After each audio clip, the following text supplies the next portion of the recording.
Silver Doctors Live. Silver Doctors Live. It is Thursday. It is the 27th of February. This is Silver Doctors Live, and it is 10:32 in the morning. My name is Paul Half Dollar Eberhardt, and I'm your co-host. And joining me today from an undisclosed location in Area 52 is my co-host, Mike. How you doing today, Mike? I'm doing good, my friend. How you doing, boss man? I'm doing really good. It's good to talk to you. It's good to see that you were not quarantined on your travels to Area 52 there. No, not quarantine at all, man. It's actually a nice sunny day, and it beats Michigan weather any day. Yeah, that's right. Kids' school got canceled today. As the whole north, the whole Midwest is a mess right now. A lot of snowstorms going on. But let's take a second to welcome everybody in the chat here today. We got a little bit different day and a little bit different thing going on today. I don't know if you can even see the chat or not, Mike. Yes, I can. I got it up on my computer, so I see everything. Okay. Well, if you want to give a couple people shout outs where I go over a couple things right here on my back All right, end. sounds good. Sounds good. We got Mason Tricks. We got John Michael, low blood pressure. We got Rooster Price. We got Harvey Green. Let me scroll down some. We have Gabby Marr. We got Freedom Prospector, Grow Mechanic. So a lot of people here, a lot of people tuning in. So should be a good one. Great. That's great. It's great to see everybody. So we got a lot to talk about, Mike. We got a whole lot to talk about today. And the main thing I want to talk about is going to be just like, yesterday President Trump addressed the nation in a news conference, a press conference, basically, because he did take questions. So we kind of need to talk about what President Trump said. We kind of need to talk about the CDC. We need to talk about coronavirus. We need to tie this all together because there are several key takeaways here, and stuff is just moving so fast. Actually, in my midweek update yesterday, I called it information overload because that's what we're about to get, and it's coming in. It's so hard to keep up with everything right now. So let me just go ahead and start off by saying, it's such an upside-down world that we're living in right now, Mike. And the reason why I say it's such an upside-down world that we're living in is because, yesterday the CDC came out with this statement, right? And a few of the things that they said is, they're trying to slow the introduction of the virus into the United States, right? They're trying to buy a little bit more time to prepare. They're saying we expect to see community spread. It's just it's not a question of if, it's a matter of when. And a couple of the things that they're talking about here is consequences of some of these measures might include missed work and loss of income. Right? Ask about your children's schools plans for school dismissals or closures. See if you can telework from home. Basically, the CDC is saying, hey, this is going to be very disruptive, and this is going to cause a loss of income, a loss of hours worked, and things like that. So here we have the CDC that's supposed to be like public health, right? Disease control and prevention, right? The Centers for Disease Control and Prevention. But they're having to play the role of economics. And why are they having to play the role of economics? They're having to play the role of economics because President Trump is having to play the role of the CDC. So we have the CDC, who's now the expert in economics, and we have President Trump, who's now the expert in, emerging diseases and viruses and things like that. So yesterday in President Trump's press conference, he kept saying, well, there's only 15 cases in the United States, and, there's probably not going to be any cases at all in a couple of days here. So, instead of addressing Main Street and just talking about the economy and how it's going to hit it, no, the CDC has to do that. So we have to get our virus information from President Trump. So it's just a backwards world we're living in right now, Mike. Any thoughts on that? So I did watch the full hour presentation at the White House, and a lot of things came to mind, a lot of things that really brought some suspicion as to whether or not, this goes back to just the narrative of the economy is doing great. And so since President Trump's been preaching the economy is doing fine, and he thought all these stats, I'm thinking I personally, I don't know about you, I don't really believe those stats, nevertheless believe the narrative that they're trying to play that everything is fine. So if I don't believe that, then how would I believe the fact that the CDC can control everything, and that he kept reiterating that it's like the flu. It's no different than the flu, a little bit different, but not too different than a flu. We should treat it like a flu. And then to place the vice president as the head liaison for connecting all the task force. They got a coronavirus task force now. I'm thinking okay, so what exactly is Mike Pence going to do that's not already been done? So playing the narrative of putting forth effort to keep the calm and confidence. That's all that they can do, because just as of this morning, I saw something about in California, somebody who has no connection whatsoever with any people from that region of Asia has the coronavirus now. So exactly how did he get in contact with somebody? Nobody knows. So then now it's a community spreading amongst the community. So they can't. 15 people. Come on now. Like, this guy was diagnosed this morning, I think, or last night. Yes, and I want to talk about those 15 people. Yeah. If you believe that, man, more power to you. I want to talk about those 15 people for a minute because, you're right. He said 15 people several times yesterday. He kept stressing 15 people. And I mean, this is just like kind of sick and twisted when you think about it, because we talk about how the statistics are manipulated and the government statistics are manipulated. He's cherry picking the data, right? So here we have the CDC's webpage with their little tracker site. And this is showing 14 because they only update it every other day. So it hasn't shown the 15 just yet, because the 15 was just yesterday and they haven't updated it yet. It was after they had updated it. But, he's cherry picking the data. So he's saying, well, there's only 15 cases and it's probably going to be 0 in a couple days. But, what about the 42 people that are in the United States from the Disney Princess cruise ship and the 3 people that are in the United States from Wuhan? So just like they massage and fabricate inflation numbers and job numbers and just every number in general, now we're massaging and manipulating and cherry picking these statistics too. And it's like, you're really going to play games with public health like that? I mean, it's just frustrating. Then here's the other thing, right? You're right about the flu. He kept saying, this is just like the flu, this is just like the flu, because somebody also asked him that. He was like, are you sure it's really about the flu? Because what we've got going on here is a case mortality rate that is between 2 and 3% possibly. And the case mortality rate for flu is less than 1%. And he's like, oh, no. The flu case mortality rate is much higher than that. It's much higher than that.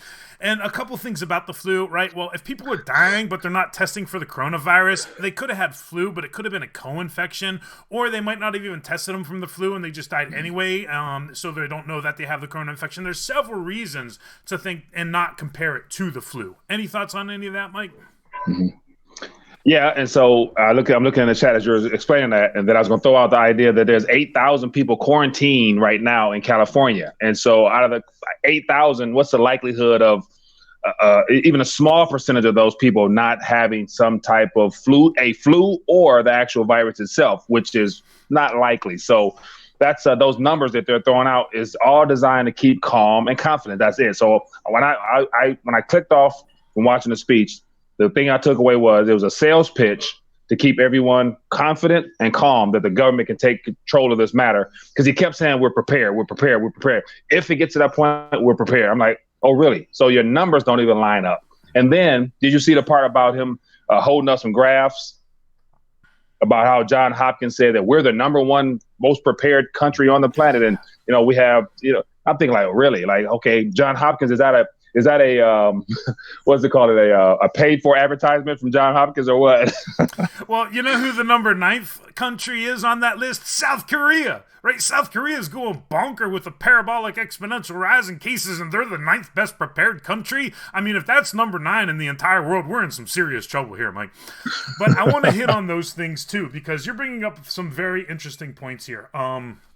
Just about the way that they're spinning it and the way that they're talking about it, because well, first of all, when President Trump announced the press conference that they were going to do, I just want to show one thing really quick, and this also just kind of irks me.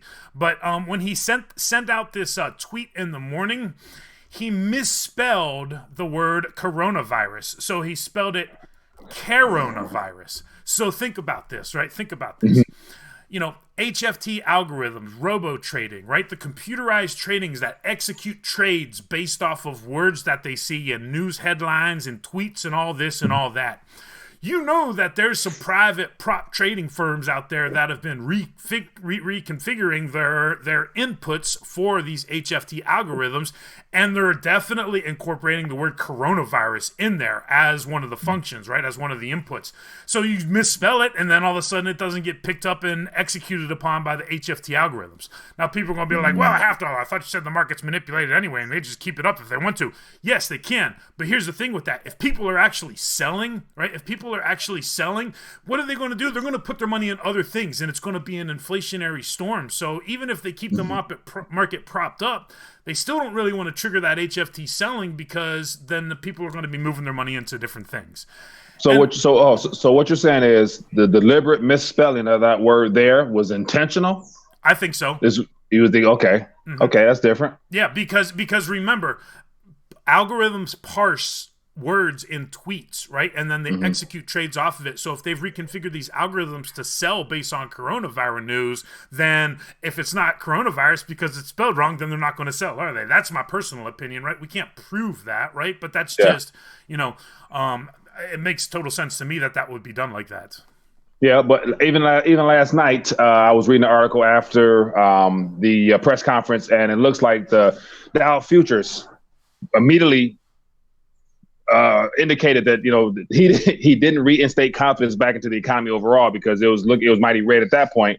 And I'm not sure, I haven't checked it this morning, but I'm assuming it's still in the red. So therefore, no matter what he said, was not reassuring to the investors that they have this under control for real. So I don't think he had to misspell it wrong at all because there's going to be some selling off anyway. Yes. And you bring up a great point because I don't think he did instill confidence. And I want to give two specific examples of that. So a couple of times the question came about the stock market. The stock market's gone down. What do you think's going on? The stock market's going down. And what did he do? He deflected that, right? He said it's going down because of the Democrats. I mean, come on now. He's saying the stock market's going down because of the Democrats, not because there's any kind of panic coming into the marketplace, Mike. Yeah. And then the second one was it's possibly because of this virus situation. So yeah, it's possibly what you cut out for a sec.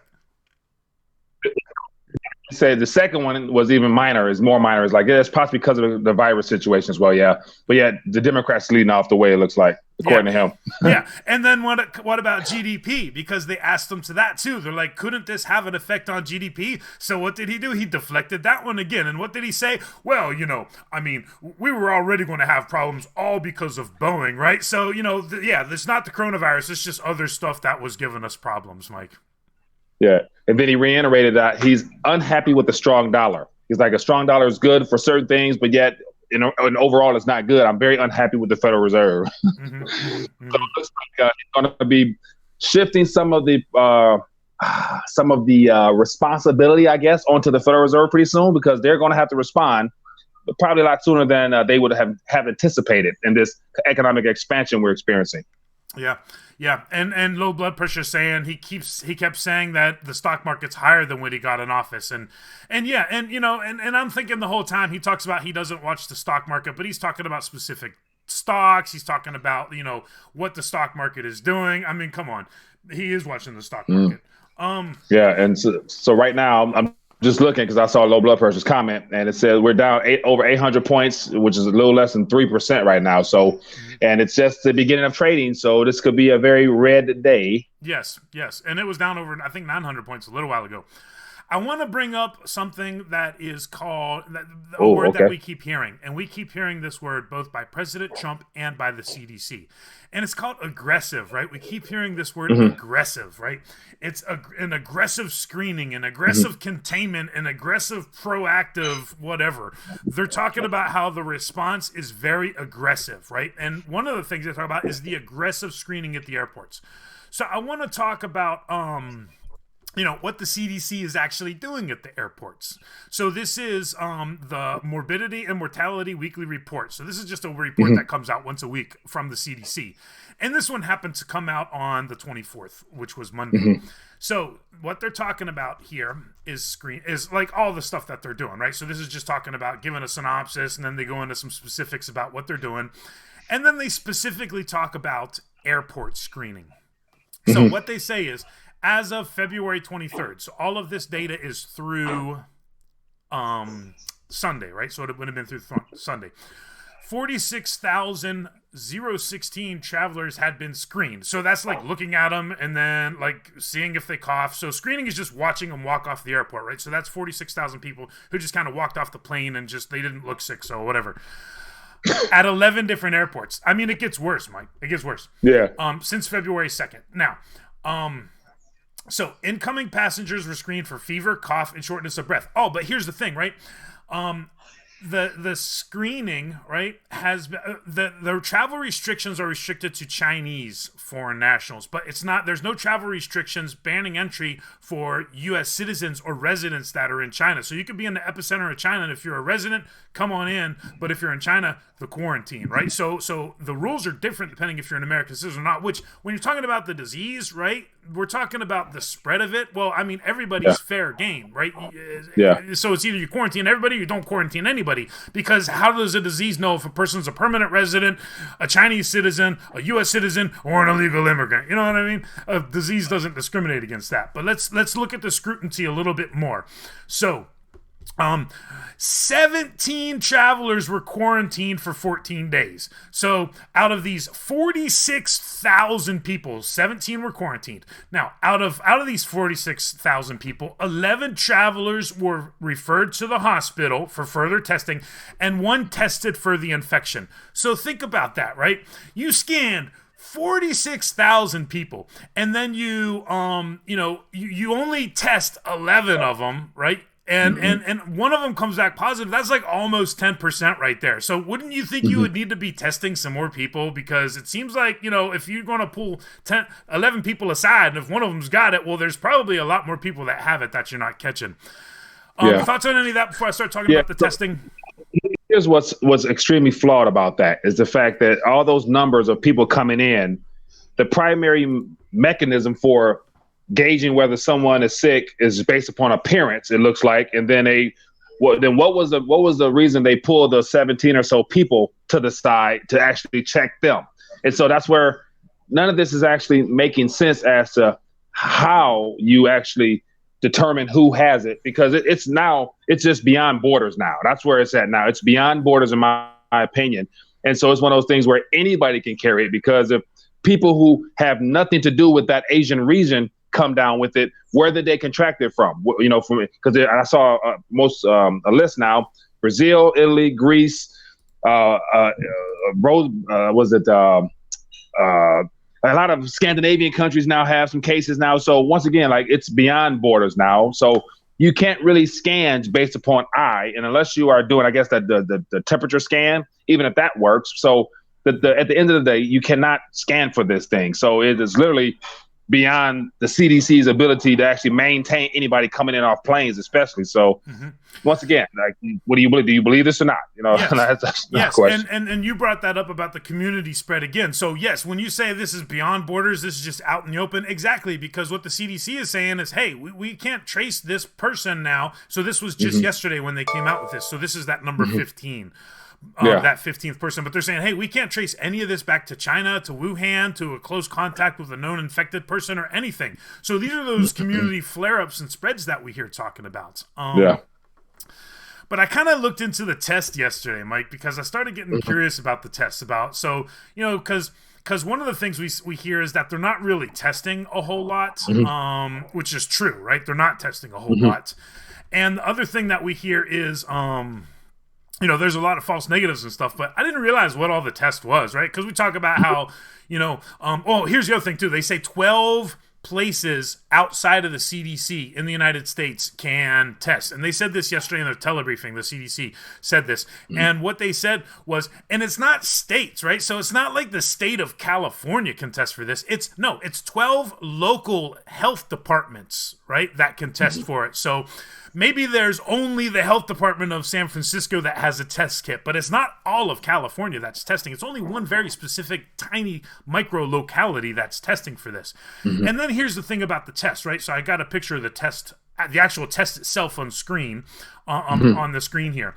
And there's basically here's what it comes down to in a nutshell. They're tasting saliva. That's all they're testing. They're testing saliva, basically. There's 3 things that they're doing. You hawk up a loogie and you spit it out, right? Because you got this lower respiratory. They call it the sputum, right? Or phlegm, or however people refer to it. The mucousy stuff in your lungs that you can cough out. They can test that. That's lower respiratory. Or upper respiratory, there's 2 types of swab. There's a nasopharyngeal, which I put a nice little video up if anybody doesn't know what that is. That's when they stick that really long swab in your nose and it's like really uncomfortable. And then there's the oral one, which is basically just swabbing inside your mouth. So that's it, right? That's it. So my question is, well, what if this virus hangs out in other places that aren't in any of those specific regions? Yes, it's a respiratory infection, but the natural defense of the virus is we don't know exactly what is going on with it because there's still so much that's unknown about it.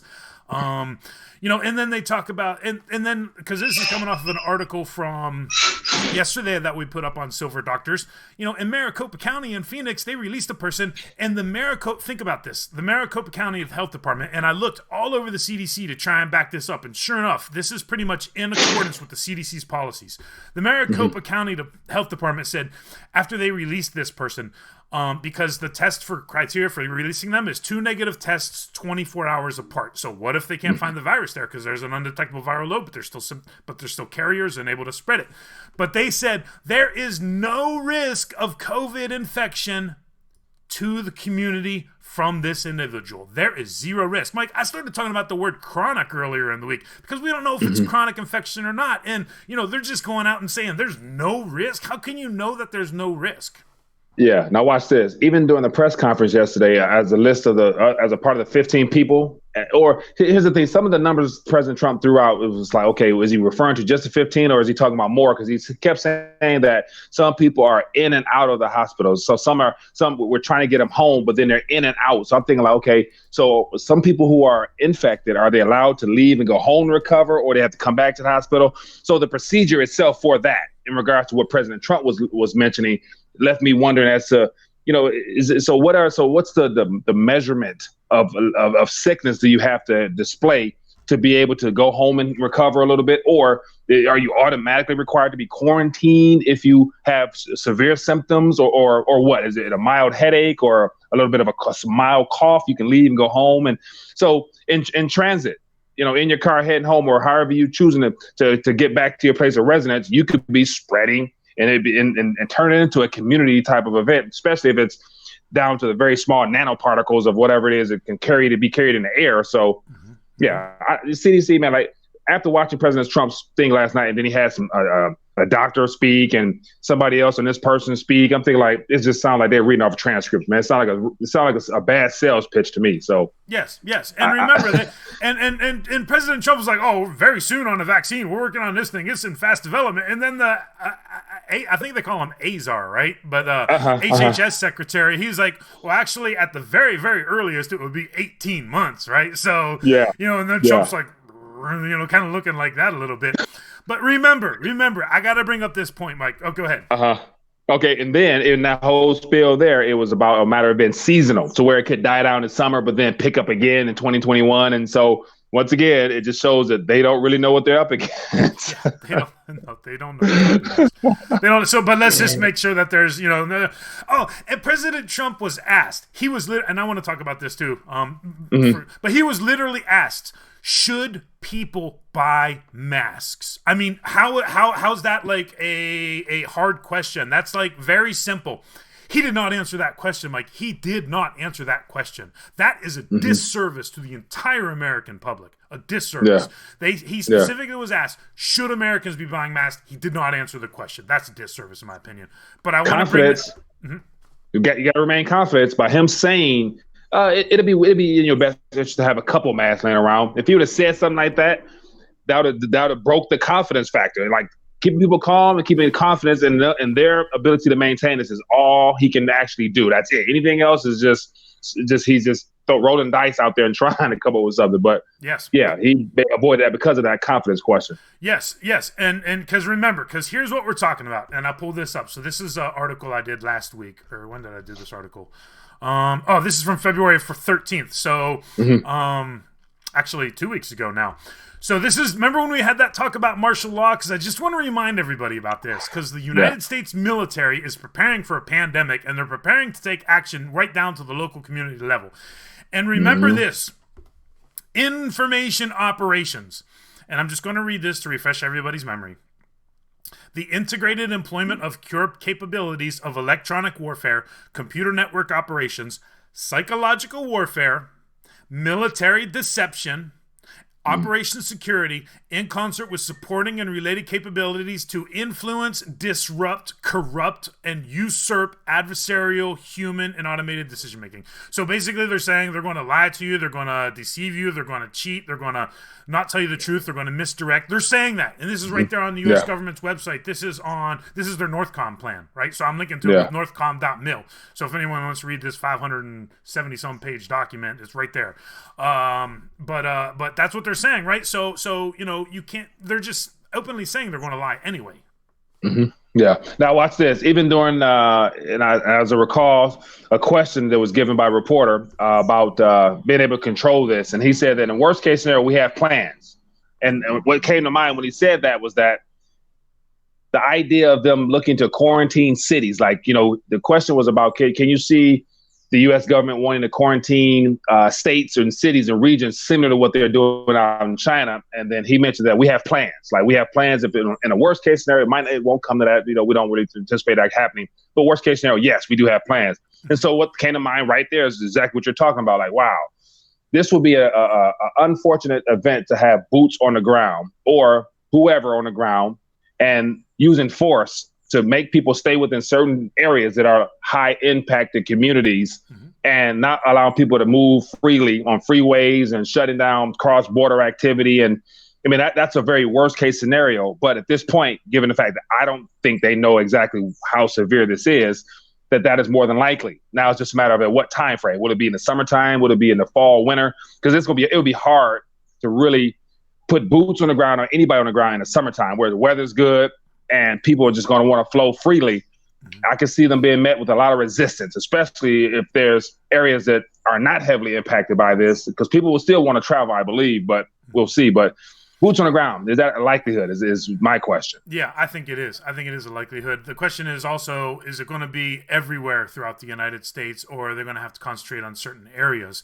And I'm not so sure about the travel thing. We've been making changes in our own personal lives about travel, and, a lot of things are getting canceled, and I think a lot of people are going to be thinking things through. Because check this out. Here's another thing, right, about these cruise ships, right? So here's this cruise ship. Let me see if I can find this. Right, so here's this cruise ship that's been sailing around the Caribbean, and nobody will let this cruise ship dock anywhere. Oh, Mexico's going to let it dock. Oh, that's great, right? But here's the thing, right?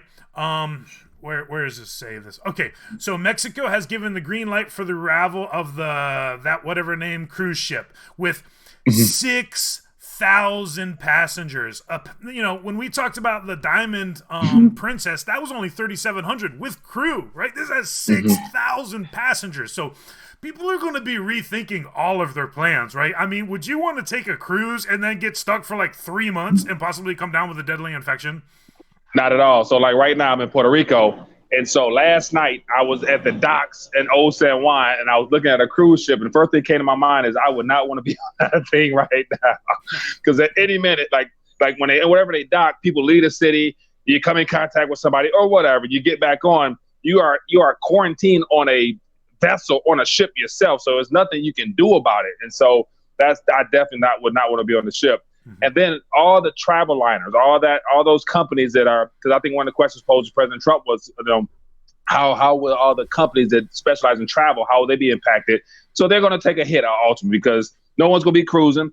And then it's going to be a matter of one thing I wanted to throw out there to you was, when will it come to a point where all outbound flights in the USA will have to be canceled or postponed or whatnot? And then how will that impact the airline industry in the US if there's no flights out of the country or they allow or not allow people inside the country? So that's a worst case scenario. So that will definitely disrupt everybody's plans. Think about all the people who won't get refunded, all the people who will not be reporting to work, and all the people that all the little fine details of running an airlines. We're going to find out who's actually suffering.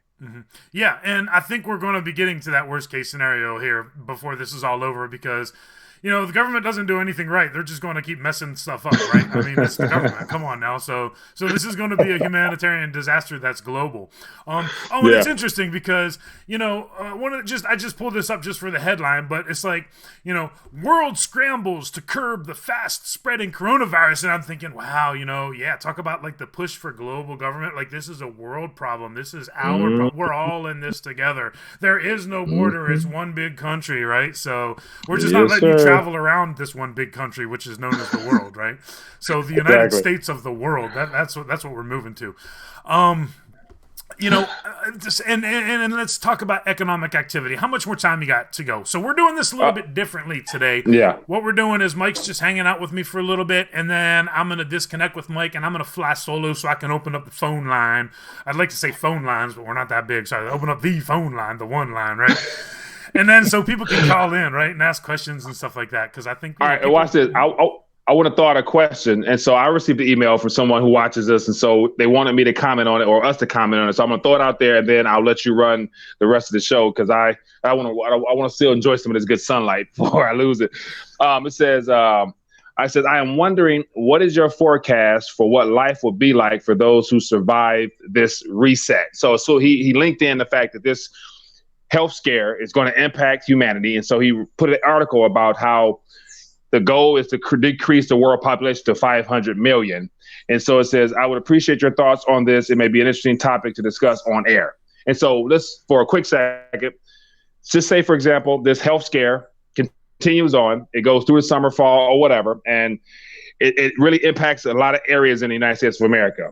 And so what are some worst case scenario things that you can see occurring from our government and with our monetary system, as well as just life in general, head into the future? Like, is this like the ideal movie Armageddon type of scenario where, because one of my biggest concerns is the vaccines. Like, okay, a movie comes to mind, I can't think of it, but some type of health scare came about, and then the vaccines triggered it and amped it up and took it to a whole nother level to where everybody became zombie-like type of people. So, Mr. Halfdollar, and I'll share my thoughts. In a worst case scenario, how bad is this going to get? Is this going to be? Go ahead. Yeah, I mean, global trade is coming to a halt. Global trade is seizing up. In a worst case scenario, here's how I think it's going to play out. So we're talking about after this happens, right? And then the people who are left surviving. Yeah. It's kind of like, you know how like Windows, they won't let go of the control panel, and the control panel is actually a lot fully featured, although they want to force some of the stuff into PC settings. But my point with that is, when you're talking about Windows 10, right, you got the control panel, which is your settings, and you got PC settings, which is like the new, they call it the Metro interface. That's the new type of settings. Here's my point with that.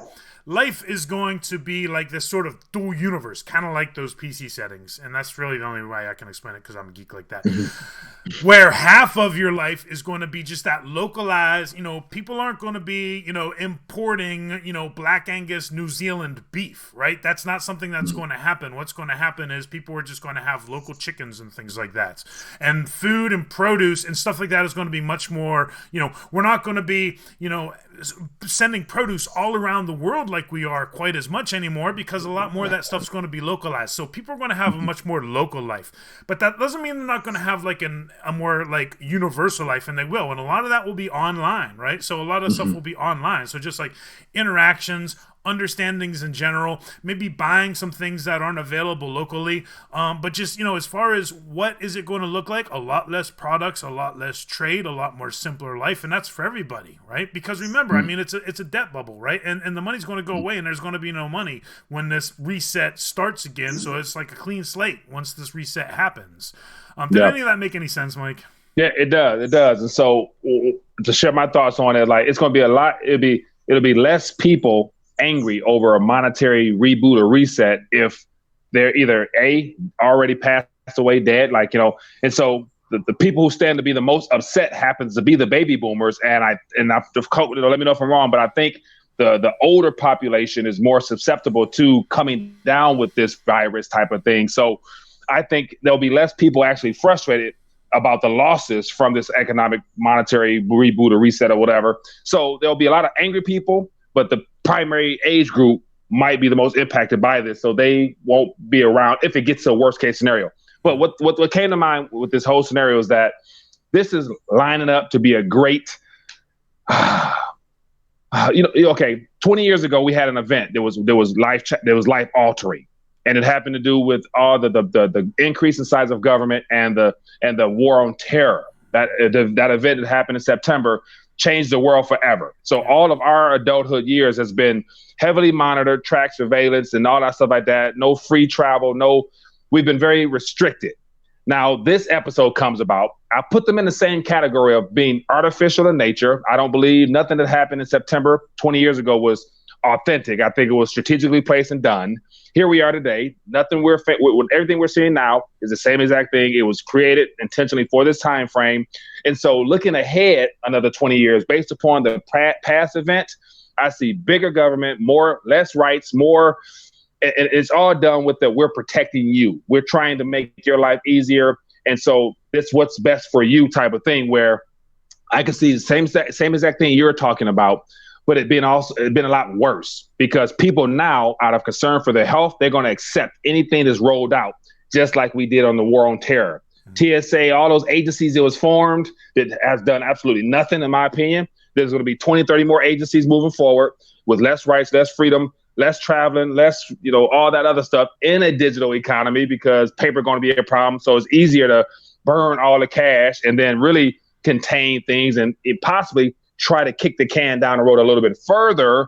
So I relate this current event to what happened 20 years ago and just look at what happened over the last 20 years and how government has grown. We've lost more of our rights. Same thing happening now on top of a lot of lives lost. So that's kind of my little worst case scenario. Yeah, I would agree with that. The only thing that I would say is that, I think that sounds like that is the plan, but the question is, they're hubris when they think that they can actually do that. But if you got as many people dying off that are government employees, then the government's just going to be struggling just to function, right? So for a while anyway, the government, hopefully will end up becoming more of a basket case than it already is because, in my opinion, you can either get in the way or get out of the way, right?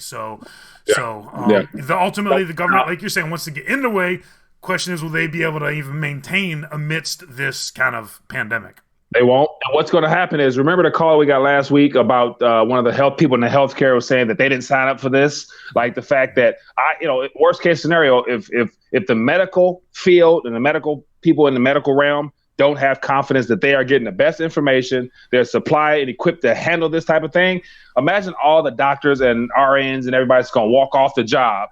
And if they walk off the job out of concern for their own health, then what? That's game over because the government can't do anything about that if people out of fear for their own lives walk away from their jobs and just say, hey, I didn't sign up for this type of event.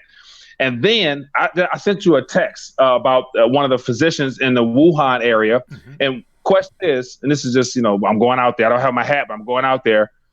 Why are all the doctors and physicians that were original on ground zero for Wuhan, how come they're all either dead or like no longer in the picture? Mm-hmm. And some of them are dying without even contracting Wuhan. So, or not Wuhan, but the virus itself. Mm-hmm. So once again, like, okay, what's going on over there? And so, man, I got so many questions that might not be answered, but yeah. And then with all these doctors and healthcare workers dying off, how do you even replace those people, right? I mean, you got to fill in those gaps and those voids, but I mean, it's not like you can just say, hey, you're a doctor now. It's like, what? I was a trash collector last week. It's like, so, well, we thought you knew sanitary conditions. Just try not to touch anything, It's like, oh my goodness. So it's just bad all the way around. Mike, after you leave, I got so many different topics I'm going to get into, and I'm just going to go solo because I do want to talk about Korea. There's very important things with the military going on over there. I want to talk basically like the economy is getting shut down for soldiers. I want to talk about the Olympics. I want to talk about Africa and Latin America. I want to talk about price gouging. That's another thing. So, but you're going to go. So I'm going to keep it flying solo, and I'm also going to open up the phone line and take calls here. So, anything you want to add before I disconnect you from this screen? No, man, as always, like right now, there's a lot of things happening in a negative sense, but there's also some positive, man. Right now, for example, I'm in Puerto Rico.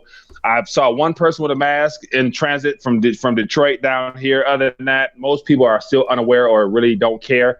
And it's unfortunate that there's a lot of people that's in the dark about this, but being in the dark and something that you can't control can give you a little bit of peace of mind so you can at least enjoy your day. Like I'm about to go out, hit the beach. I ain't about to think about this to that magnitude. So I'll watch the replay and see what you're talking about. But enjoy your life as well. Like enjoy your life while you still have it because nothing is guaranteed. And so don't get caught up in chasing the fear as opposed to just finding things to celebrate and enjoy still. So that's going to be my last little 2 cents, man. But enjoy the rest of your day. It's $50, and we'll connect again real soon.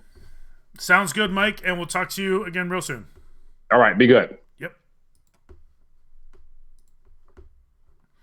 Okay, so we are still flying here, and I am flying solo now. So I got this webpage up right here because Mike just hit on a good point about, not using masks and things like that. Here's something maybe people are following that there's a lockdown at this hotel in France. Because, I can't remember how many people were coming down with the virus, but this says the mother of two who is among 160 Britons quarantined in the coronavirus hit hotel says she's feels very unsafe and they haven't left their rooms.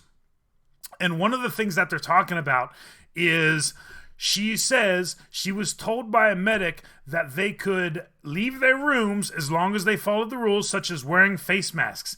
But she adds that she witnessed other guests just walking around without the masks, right? And this is what I talked about before, that stereotype about the Asians in China or Japan or whatever walking around with the mask, that's been kind of for a while and for many years. But, just in the United States, I guess it's this way. In other Western, cultures as well. I mean, the mask wearing isn't really a thing. So, it's going to be hard to get people to start wearing a mask in the United States if and when it comes to that. So that's just something interesting to put a follow up there on Mike's point. So I've got some topics that I want to discuss on my own here today, and because they're important topics, I want to talk about a few things, and I'm also going to get the phone lines open for anybody who wants to call in. We'll do that in a minute, but I'm just going to hit on a topic here real quick. This is actually, let me go ahead and open up the phone lines and see what we can do for taking calls here. So if anyone wants to give a call, I got the phone in my hand right now. We'll see how we can do this, and we'll see if we can get some questions answered, whatever people want to talk about here. And in the meantime, I'm going to be talking about, let's see here, Korea. We need to talk about Korea for a second because South Korea is pretty bad. Well, first of all, with South Korea, let's look at this right here, where it shows in South Korea. I got this. Let me move it a little bit here. It's showing, and it's kind of hard to see, but it's showing that there are 1,766 cases in South Korea right now. So, this is on an exponential rise in South Korea. And here's why this is important, because I'm going to talk about the U.S. military. So, this is the United States Forces Korea. So this is military there in Korea. And they have this cool little tracker. And I'm actually going to put this little tracker for anybody who's interested in this in the chat, because this also shows up-to-date information. And what it talks about, and I see the phones ringing, but I'm just going to make this one point, and then I'm going to take phone calls. So just hold on with me.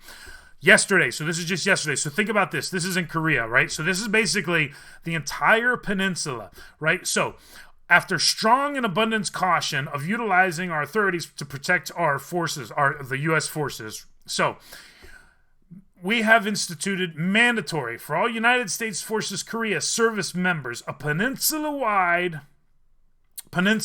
so everybody in Korea, and it's highly encouraged for family members, DOD, civilian employees and contractors. So this is right now just soldiers, but any soldier in Korea, remember there's like 23,500 soldiers approximately that are in South Korea.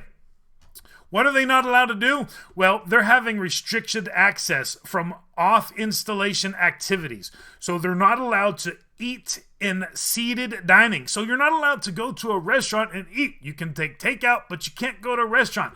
You're not allowed to go to shopping. So you can't go to the shopping mall. You can't go to bars. You can't go to clubs. You can't go to movie theaters or locations that have more than 20 people. Right? Now they actually have an American soldier in South Korea that is confirmed positive case, but they're putting these restrictions down now, and it's showing that the economy locally, when this hits your area, it literally does come to a standstill, right? They're saying don't go to restaurants unless it's takeout. They're saying if you live off post, off installation, then you can go to the grocery store for food or do something that you need, like go to the bank, for example. But that's it, right? That's all you can do. You can't do anything other than just the very basic. And if you're a soldier, you can't be doing any of these things. So this is very serious. This is very serious, much more serious than people are bringing it out to be. So, anyway, it looks like gold took a little plunge here. I got the phone line open, so go ahead and give me a call, whoever the first caller is, and we will see who is... and it looks like 1781, so there's a nice little dip in silver. So as soon as I get a phone call coming in, we'll see who's joining us today. Well, I thought I was getting a phone call in. It was ringing a second ago, but let's see here. And I'm going to keep it rolling until I get a phone call. And in the meantime, address a couple of things in the chat. We're all going to get VA healthcare. Yeah, that's coming. Let's see here. There was a couple more things.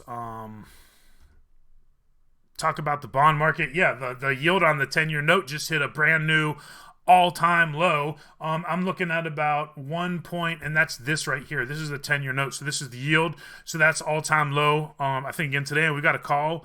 I think so. Let me see here.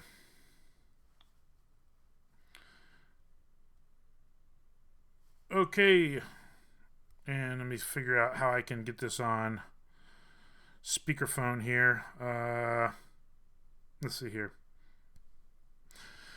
As soon as I can find the little speaker, there it is. Okay, hello caller. This is Silver Doctors Live. You're on the air. How you doing today? What's your name and where are you calling from? I'm good. Hope you're doing well. This is Stephanie, and I'm calling from the Mid-Missouri area. How's it going, Stephanie from Mid-Missouri? What's on your mind today? Well, so I'm ready, okay, on your little chat thing, and I had just wanted to say this. I had a surgery yesterday, and when I was getting ready for my pre-op, they were asking me a bunch of questions, and one of them was, have I traveled lately? And I said, do you mean like in the United States or out of the United States? The only reason why I said that is because of everything that's going on. I said something to them about China, and they kind of just giggled, and they said, "Oh yeah, that's what it's called. Okay, we have briefings that we can go to, but no one's signing up for them." Mm-hmm, mm-hmm. So I think people are just not paying attention. Mm-hmm. Yeah, well, I'm glad that you had that now. I hope you're okay and that this is now as opposed to later on down the line, because going to the hospital is not going to be the same as it used to be.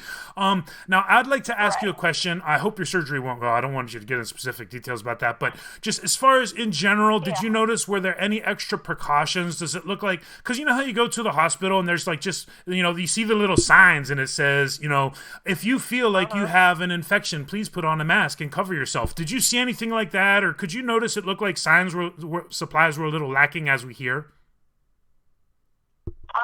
Definitely have the flu.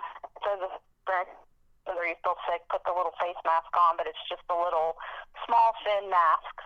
They did have like hand sanitizer everywhere, but that's not anything different than when I remember going like last year to visit a friend in the hospital. It was kind of the same kind of thing. There's no extra precautions, nothing extra. No one was wearing masks, including staff or visitors. Mm-hmm. So mm-hmm. it's a little scary. Yes. So what I'm hearing, what it sounds like just, the hospitals are not really taking this a full 100% like serious as they should be. Is that the impression that I'm getting? Yeah, absolutely, especially when I asked them about the whole China thing and, what they thought about it, and they just laughed it off and said, yeah, we're supposed to have a briefing and sign up for it, but no one has yet. Mm-hmm. Now, I do live in a smaller town in Missouri, but when the students are in, it's like probably 70,000 population, but when the students are out, it's more like 40, so it's not a tiny little rural town, but it's pretty... it's larger. Mm-hmm, mm-hmm.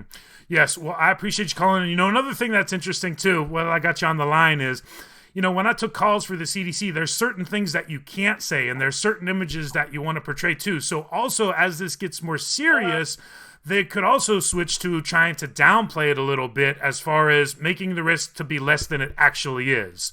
But Stefan, I totally agree with that. Yeah. So anyway, I appreciate you sharing that and giving us a call today, and I appreciate you participating in the chat. And you have a nice day and get well after recovering from your surgery. All right. Thank you so much. I love you guys. You guys are just the best. Thank you. Just another resource out there. Thank you. I appreciate that. Thanks a lot. Bye. That's good stuff. That's good stuff right there. I appreciate her calling in because yes, this is, everything that we know, right? This is going to be one of those events like Mike was talking about 20 years ago where, and it's like I talk about this with my kids who are in school. There is going to be like this change where we talk about what life was before this and we talk about what life was after this. And things as simple as going to the hospital are going to start becoming very different here. And it's going to happen very soon. However, it seems like that's not really, at least publicly, not being brought to their full attention as if they're acting as serious as they should about it, or even informed for that matter. So I appreciate her calling in and sharing that with us. A couple other things I want to talk about before I take another call. Well, just one other thing I want to talk about before I take another call here, and then I'm going to pop this phone back over and take another call. So just bear with me. And that has to do with Japan. We've been talking about Japan for a while because I think that one of the easiest telltale signs that we're actually in the economic collapse is, watch for the Olympics to be canceled.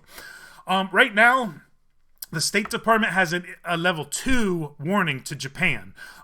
They have level 3 warning for South Korea and a level 3 warning for China. But if the United States goes to a level 3, that's avoid all non-essential travel to Japan. So that's going to be interesting because it sounds like there's a little bit of politics and economics behind these decisions, whether they're going to put Japan as a 3 or not. Because if it's 3, hey, does that mean that the United States is not going to send the Olympic team to the Olympics? I don't know. But here's the thing to think about, right? Because Japan, and let me pull back up this tracker real quick because this is kind of an important point. Japan has, right now, according to the St. John's Tracker 1013 update, 189 confirmed cases. So, this isn't South Korea where they've got, 1,700 plus. This is less than 200 cases. Okay, so you think, well, this is less than 200 cases. So, just yesterday, they're talking about the Olympics are going on as scheduled. But then news coming out today, and let me see where I have this here. I don't see the date stamp on it, but here's all the headline is all we need to know. All schools in Japan told to close until April over the virus outbreak. Prime Minister Shinzo Abe, Thursday, asked all elementary, junior high school, and high schools nationwide to close from Monday through the student spring break, which typically ends in early April. So right now we're in the last week of February. So at the very best case scenario for getting the students back in school, 6 weeks, right? Because they say first week of April. So, think about the economic impacts all the way around. These are very real impacts. And if it wasn't that serious, why did they just close every single school in the country of Japan, every public school? So this is very serious. It's a very serious deal. And remember, the CDC themselves, that's one of the things that they talked about yesterday that we put up on Silver Doctors, when they said we need to be talking about significant disruptions, and part of that is school closures, daycare closures. What is going to be your plan B for that? So that's a point I wanted to bring up about Japan because I keep coming back to the Olympics. The Olympics are still on, but they just closed every school in Japan until at least the beginning part of April. So I got the phone back in my hand. So if anybody wants to give me a call here on our Skype number, give me a call and I'll go ahead and take the next call that comes in, and we'll see what it is, and we'll see how we can roll with that. Stock market's down again today. I'm looking right now, and we're down 500. We've been fluctuating from down, a couple hundred to down 900. We ramped up a little bit. Looks like we're rolling over again. But here's this next call coming in, so let's see what we got. And if you just give me 1 second, caller, because I've got to put this. Whoops. Let me see here. I think I just hung up on this caller. Maybe I didn't. I think I accidentally hung up on the caller, so I apologize about that. Give me a call back. I'm still trying to figure out how to hit these buttons on Skype because Microsoft has... Here we go. Here comes the call because Microsoft have configured part of the worst. So audio, and I'm going to take it on speaker, and here we go.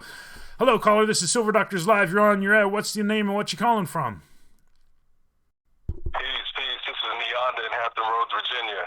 How's it going in Virginia? What can I do for you today? What's on your mind today? Question or your comment? Well, just wanted to say, I don't have too much information about the coronavirus. I've definitely been watching what you guys have been putting out, and it's been definitely good information. But as far as what I wanted to say was the shortages that I'm seeing out here in the grocery stores is getting pretty serious. So I'm wondering what it's going to be like when it actually, when the public actually takes effect and takes the coronavirus actually serious. Because I'm already seeing, certain shortages when it comes to like brown sugar, different food items that are already, dwindling down on the shelves. So I just wonder what it's going to look like after, the public gets a hold of, gets more serious about the coronavirus. Yeah, I think that it's going to get very serious with even more of that widespread because, you think about hurricanes and preparations for that back from my time in North Carolina when the stores just get wiped out in a matter of hours. And, if you don't have stuff coming in, the other thing that I'm concerned about too, that's not just food, is also like just hygiene products, right? Like soap and toothpaste and things like that. Because yesterday I'm looking, and there's products like that say they're made in USA, but if you look really close on it, it says using global components, right? Sourced with global parts, but made in the USA. Well, what does that mean, and where is that coming from? Another question I'd like to ask, have you been looking around for masks and gloves and that kind of medical supplies? Have you noticed anything with that too? haven't. No, I actually just took my daughter to a doctor's appointment, and they had masks available, so they were just kind of giving them out. But as far as me personally going out and getting them, no, I haven't. And anyone that I've been around, they haven't really sought anything like that either. So it's not really I guess the severity of the situation hasn't really taken hold here yet. Where I'm in Hampton Roads, Virginia, so it hasn't really, people aren't really concerned about it just yet. Yeah, those are all great points. And that's exactly the kind of impression that I get when I'm out and about. I don't think that people are really concerned about it yet either. Although I do notice that it looks like a couple of the supplies, I have seen like less on the shelves than there used to be, but I haven't seen any shortages. And I've been around through like Walmarts and the Costco's. I cannot find a mask anywhere locally at all, though. That's one thing that's interesting. Right. But I did have a question though. I know you guys put out the information about the arrest that happened. As far as like people, I think you said there were Asians that got arrested with bioweapons or something like that. Yes. Has there been any more developments on that? I have not followed that since I put that article up. But it's interesting because just this week, we didn't cover this per se, but just this week, they started talking about the University of North Carolina and that this could have also something to do with the University of North Carolina. So that's coming up too. But what I was talking about last week with the arrests, no, those weren't arrests. Those were actually the charges. So they've been actually charged. And one of them is a tenured Harvard professor who receives funding from both the Institutes of Health and the Department of Defense. One of them is a Chinese spy, essentially, who's a lieutenant in the Chinese army who's somewhere in China and they can't bring her back. But even though she's charged, she's on the FBI's most wanted list. But as far as follow-up, no, we're going to need to stay on top of that to see what comes out of that. But there's kind of a deflection talking about other areas in the country too now. Right, because when you're putting all these things together, it's like I remember watching another interview where you guys talked about how they're shipping infected people to California and so on, and in these places where there's no one infected. Like I really do believe there's I don't want to put the tinfoil hat on, but I think there's something more to the story than what they're actually telling us. So. There's some sinister things going on that we're not going to be aware of until maybe, years down the line. So Absolutely. And I'm going to hit on a couple of those points that you made because I want to comment on those too. But I'm going to go over a couple of these things right here real quick. And I appreciate all the encouragement that you've given us. And I appreciate you calling in. And I'm going to hit on that last point off air there. Absolutely. You guys have a great one. Thanks. You too. Thanks. Bye. Okay, so that's very interesting that he's bringing up the California thing because, well, first of all, what he's talking about, here's the article right here that he was talking about, and we put this up on February 13th, so we actually put this up a couple weeks ago now, but this just talks about those, and the Department of Justice is calling those 3 separate indictments, so they're all about China and viruses and stuff. One of them was also a student that was caught smuggling 21 vials of some unknown substance out of Logan Airport in Boston. So it's all around either Boston University or Harvard, and there's been 3 separate charges, all dealing with China and viruses and bioweapons and things like that. And that's that article right there.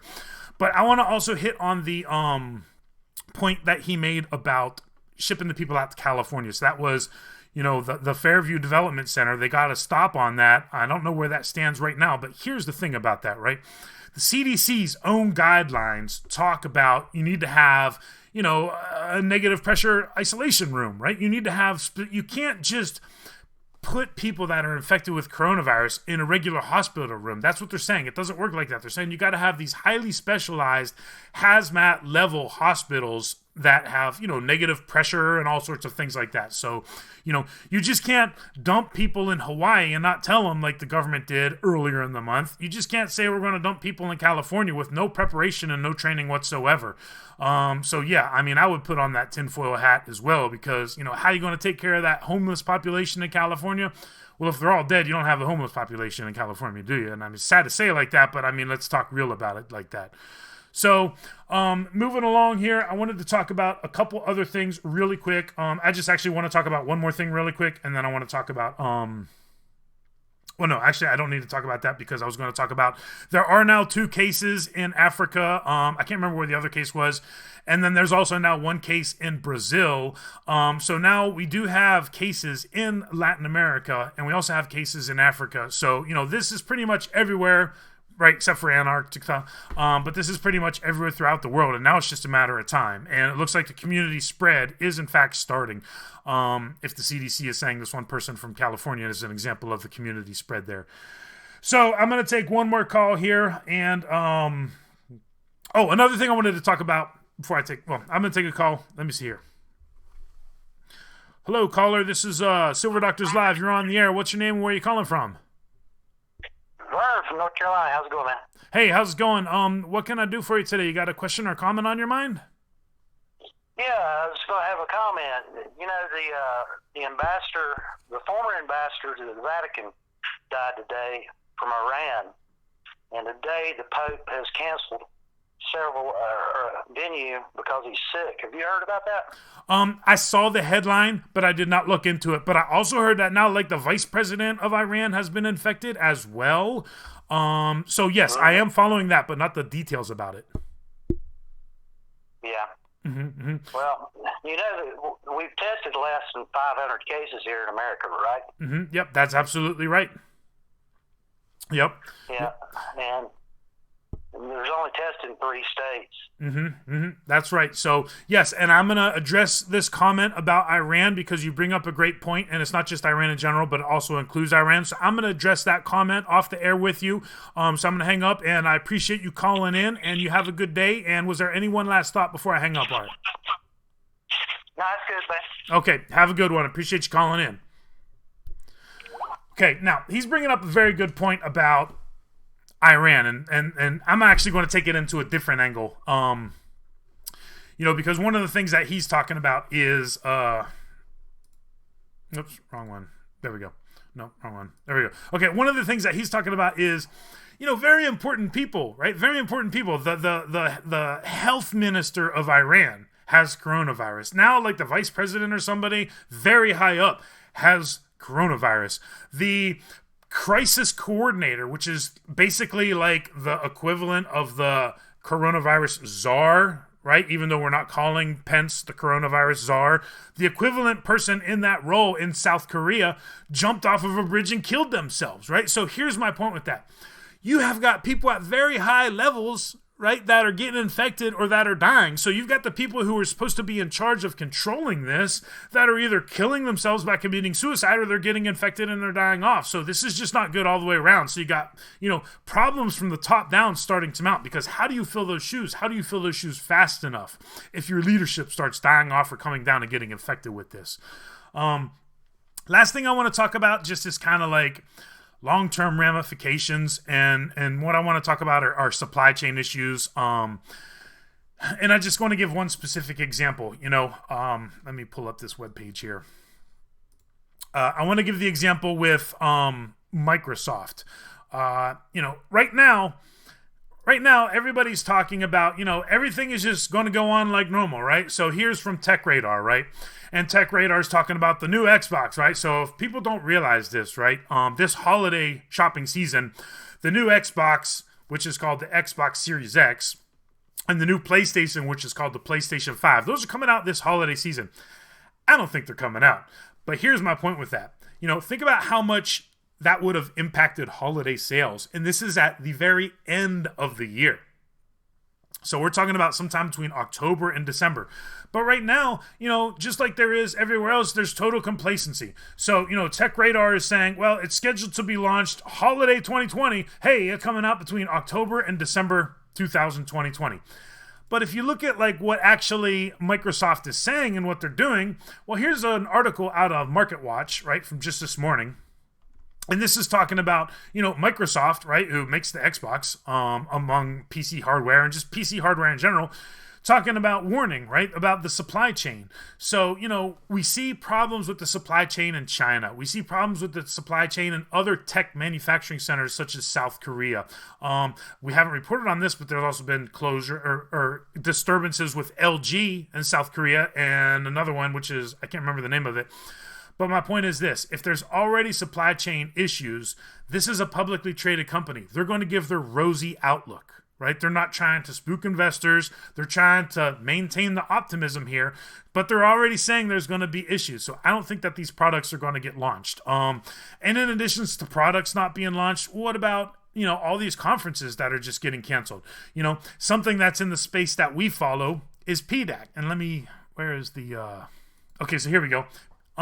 So this is supposed to be set, I think, Monday, of next week. So this is in Toronto, Canada, right? So, the PDAC, and let me just give the, so we're proud to be the leading voice of Canada's, so this is for like mines and explorers and stuff like that. It's the annual world's premier international event for minerals in the mining industry. It has attracted more than 25,000 people from 135 countries. So this is a huge deal. Well, guess what? They're still going on with this. I don't see any press releases say that they're canceling it. This is about to happen March 1st through 4th.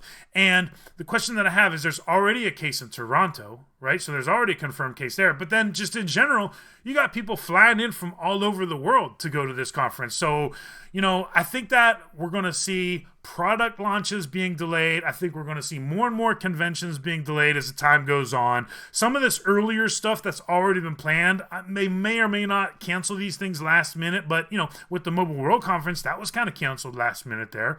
So look for these economic ramifications to be far more serious than people are even leading them on to be. Because, when the U.S. military in South Korea is not allowed to go off post and eat at a restaurant, that has an economic impact. When you have to cancel an event and you miss out on thousands of people convening in your city for a conference, that has an economic impact. When people aren't taking cruises and they're not flying and they're not going to France for a vacation in Paris, all of these things have economic impacts, and it's only building from here, right? None of this stuff is getting better. It's slowly and gradually getting worse as this virus expands around the nation. So, we need to be looking out for a lot of these things here. So I'm going to take one more call here today, just because we've been going for over an hour. And next call that's coming in, I'm going to answer it. So anybody who's got something to ask Silver Doctors, and actually I'll take a few more calls here, because I said in the article I'd go more if it needs to be a marathon session, so I'll take a few more calls here. So I got the phone line open. Anybody who wants to give another call, give me a call. And in the meantime, let me check in the chat here. So here we go. Let's see what we got. And I'm getting better at this now. Hello, caller. This is $50. This is Silver Doctors Live. You're on the air. What's your name and where are you calling from? Hey, what's up, Paul? This is Mike of Stack Metals. I'm in Chesterfield, Virginia. How's it going? What can I do for you today? You got a question or a comment that's on your mind? I got a comment on kind of what I was thinking about. We know that China's been stacking gold for the past 10 years pretty heavy. And, the trade stuff that's been going on, trade talks and stuff, we've heard it referred to as like an economic war. And we see how this virus, the coronavirus, is having such a big impact on their economy. I'm wondering kind of if that was basically an attack on China and on their economy. And if that's the case, can we expect a retaliatory attack here in our country? And maybe that could tie into where these guys have been charged with these biological weapons. Maybe China's trying to have a retaliatory attack on us where we're not, going to war on the world stage in front of everybody, but it could be like silent warfare going back and forth with each other. And I'll just get off here and see what you got to say about that. But that's just kind of my idea of something that could possibly be going on. Great. Awesome. Virus and everything. Great. Awesome points. I want to address a few of those, and I got a couple comments to make. I appreciate you calling in, and have a nice day out there in Virginia. Stay safe in Virginia. I would agree with that. Here's the problem. The problem is this. The problem is, the blame game is going on. And like I brought up before about the psychological warfare. So, did we unleash it on China? Did China let it accidentally get out? Did China unleash it to try and get it on us? I mean, what are the dynamics going on here? Just based off of the pure math, there's only one of three scenarios that could have happened, right? Scenario one is that it mutated in a bat or something, and then it crossed species into humans, and it's a brand new virus that we've never had an immune response to before because we've never seen it in our bodies. That's scenario one. But there's two other scenarios, right? And the two other scenarios are it's a bioweapon and it was released on purpose, or the other scenario is it's a bioweapon and it was accidentally released. Now, I'm no statistician and I'm no mathematician, but, just to me, statistically speaking, the math says that it has to have been created in a bioweapons lab. here's the problem that I have. The problem that I have is, well, it's not really a problem. It's just, additional thoughts, right? How do you control it once you release it, right? Because unless you're targeting a specific, I don't even know how they can target it because I'm not an epidemiologist and a, human genome scientist like that. But, it seems like because also the cases in Italy, right, and the Diamond Princess, these are kind of ruling out that it's only targeting Asians in their gene pool in one way or another.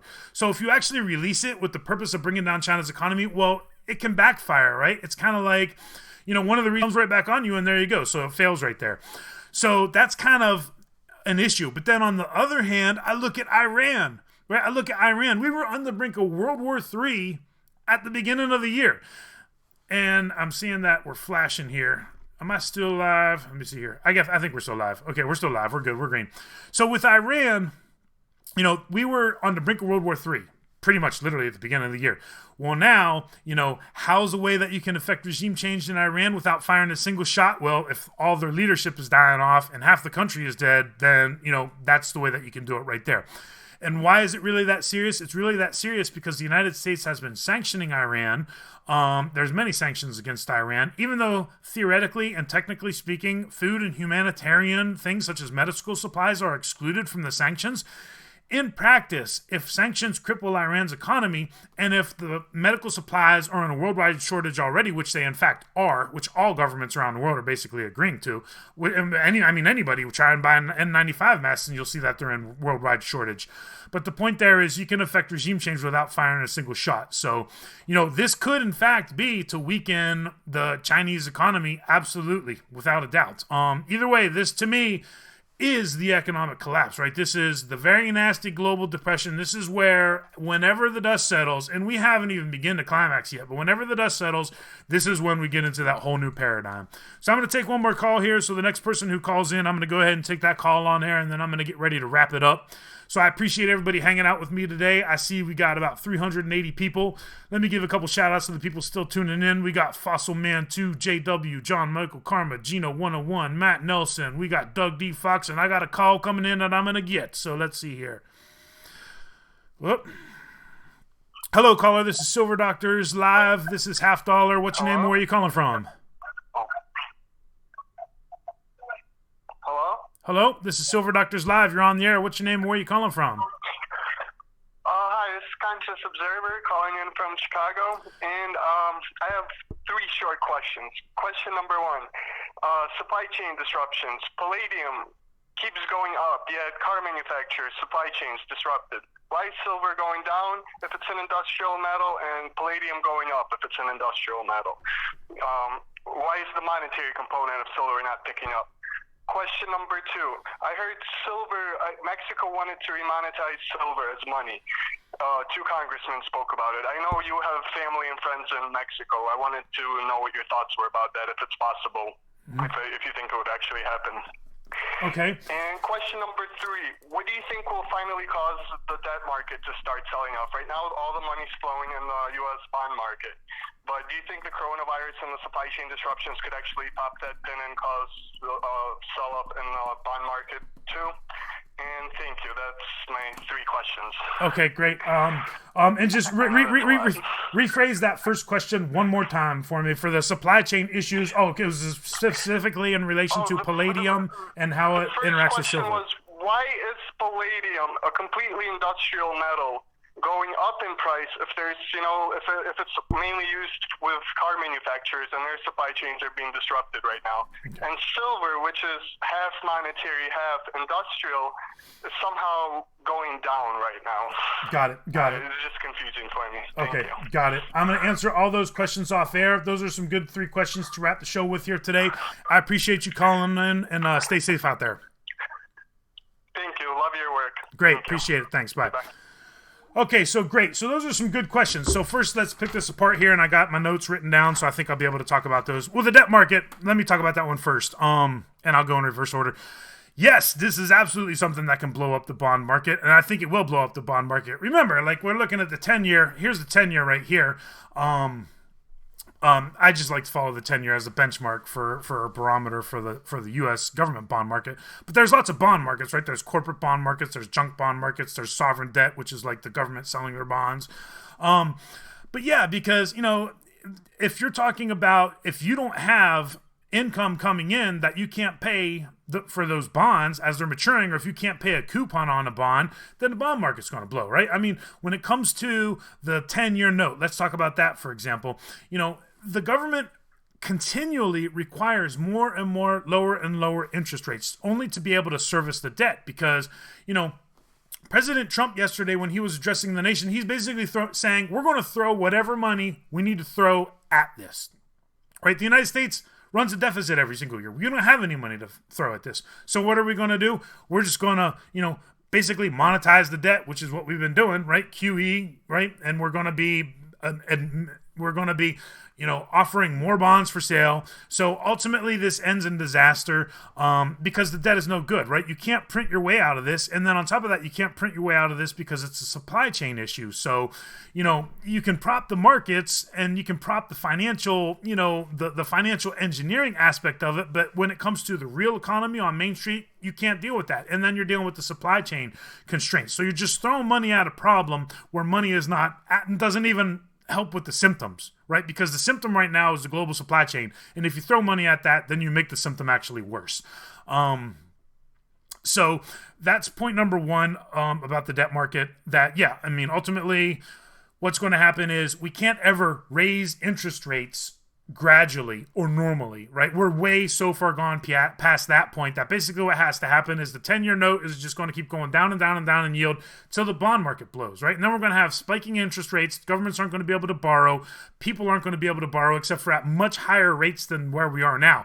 And, most people, not most people, but many people that are alive today have never experienced higher interest rates. I remember my mom talking about, it was not uncommon to be paying 11 to 15% for a mortgage on a house, right? When now I think the lowest mortgage I ever had was 4.125%. And people have even lower mortgages than that. So yeah, bond market's going to blow. And then think about, like, for example, the bond market in relation to the U.S. oil industry. My goodness, there's another thing, because I'm looking right now, this chart I moved the wrong thing. This chart right here, this is crude oil, $46.65, right? So you can't make that up on volume, even though they've been trying to make it up on volume for years now. So that's not something that can happen. Mexican silver. This is awesome. This is, if I was a Mexican, it's a shame. It's a shame, really. It is a shame because Mexico is one of the most rich countries in the world with what they have in the ground, right? But, everybody is connected to the dollar and to the paper paradigm, so they're just playing with that. But the Mexican senator called on the Mexican government to, hey, we shouldn't be exporting our silver. We should be monetizing our silver. And what he was talking about is being able to go in and out of the banks and being able to exchange the silver without having, fees and stuff associated with it other than, right now the price is fluctuating somewhat, but not having to pay like premiums and this and that as a savings vehicle. I think that that's an awesome idea because, yes, his point was, you can't even save in any currency anymore because it's all unbacked debt-based fiat, right? So what good is that? And then you can save in silver, which brings us to that first question, which was about palladium and about silver. Palladium, there's a supply shortage. So that's one. So that's one of the reasons why price keeps going up, as there is a supply shortage, in fact, of palladium. But more importantly, I want to talk about it with a little bit of a different angle. We're seeing a flight to safety, right? There's no doubt we're seeing a flight to safety. And I personally feel that all four precious metals are going to see that flight to safety bid and that monetary bid for a monetary asset. Why do I say that? Because, if the cryptos taught us one thing, it's that, what do we think about when we think about money and what is money? Well, palladium and platinum, those hold the same exact qualities necessary to actually be money. So that I think they will, in fact, be used as a savings vehicle too. So with palladium, there's two things going on. There's a supply shortage and there's a flight to safety. Now, I think the flight to safety is going to be a little bit slower with palladium until the other metals catch up, right? Because if you were looking for a flight to safety, you would want to do that with a value way. And if you have a little bit deeper pockets, you might be looking at platinum right now, for an example. Silver. What are we going to say, right? To me, in my personal opinion, governments and central banks around the world fear silver more than anything else in the entire world. And I really, truly do believe that. Silver is a couple days ago, we put up a Harvey Oregon article. And in that, I can't remember where open interest is right now, but open interest for silver was right next to an all-time high. So why is the price going down, or why is the price staying the same? Well, that's just because they're naked shorting it. They're just feeding paper into it. And you can do that because the price is set on the paper markets, not in the actual real market. But there is, in fact, demand. Right? I can't get into specific details because I haven't been able to talk about it, but I know for a fact people are buying gold. People are buying silver. People are buying survival food. I know these things. This is taking place at an elevated level. I know that this is happening. When it comes to silver, I think that I think that they are trying to make silver look like an industrial metal. And one of the reasons why I say that is because silver is, they're trying to make it look like copper. And let me bring up copper here. Whoops, I brought up the wrong chart. Okay, so let me bring up copper here. So here's copper. They're trying to make silver, in my opinion, look like copper, which is a base metal. But I don't think it's going to work because, silver is money, right? People recognize that silver is money. Mexico is saying that silver is money, right? People will be looking at silver for a safe haven bid. But for the meantime, they're just going to try and, there's copper right beside silver. They're trying to make it look like an industrial commodity, but I don't think it's going to work. So any weakness under $18, I think is a great opportunity personally. Because, we know that they're just going to throw money at this, right? So if the Fed is saying we want at least 2% inflation, right? That means they want to devalue the dollar by 2% a year. They want the value of silver to go up by 2% a year. That's 4% swing one way or another. So how is it that everything in the entire world is going up in price except for silver? It's because they're naked shorting and they're feeding the market, and that's how they manipulate it. So it's not going to last for long because I think that, one of the things that I wrote about, I can't remember if it was on Monday during my Outlook or if it was last week, but there could be an actual fundamental shift here in the way that futures markets are done, right? There could be a total disconnect before this is all over between the paper price and the actual real price of physical at the street level in the stores. And I do think that's coming. I hope that I answered all of the callers' questions there. And I know I kind of beat around the bush on that. So I hope any of that made any sense whatsoever. Because it's kind of weird winging it on my own without a co-host. So anyway, so I'm getting ready to dial it back here. And it has been a great day. It has been a great episode, I think. I hope it's been a great episode. If you have enjoyed this, please give us a thumbs up because the thumbs up really helps us out because every single video does, in fact, get demonetized. And we ask for a review and then they say, well, it's still not really suitable for most advertisers. So, this is just a battle that we face. Fortunately, the docs, right? The docs, they really support us in our efforts. So, we kind of have a little bit different angle, because they've been so generous with us here. So I would like to definitely thank the docs for that. Because we're in this fight and we're in this fight together. And the problem is that people are needing information. And that's kind of the goal here. The goal here is people coming in, talking about what they're seeing, us talking about what we're seeing because, if we know one thing is true, the governments and the central banks are going to be lying to us. So that's all that I got for today. My name is Half Dollar. My co-host is Mike. Be on the lookout for more of these types of, call-in episodes where we do a little bit more to take a few little more calls because I know people got questions. And with that in mind, we'll see you on the next one. Thank you all for coming. And as Mike would say, peace.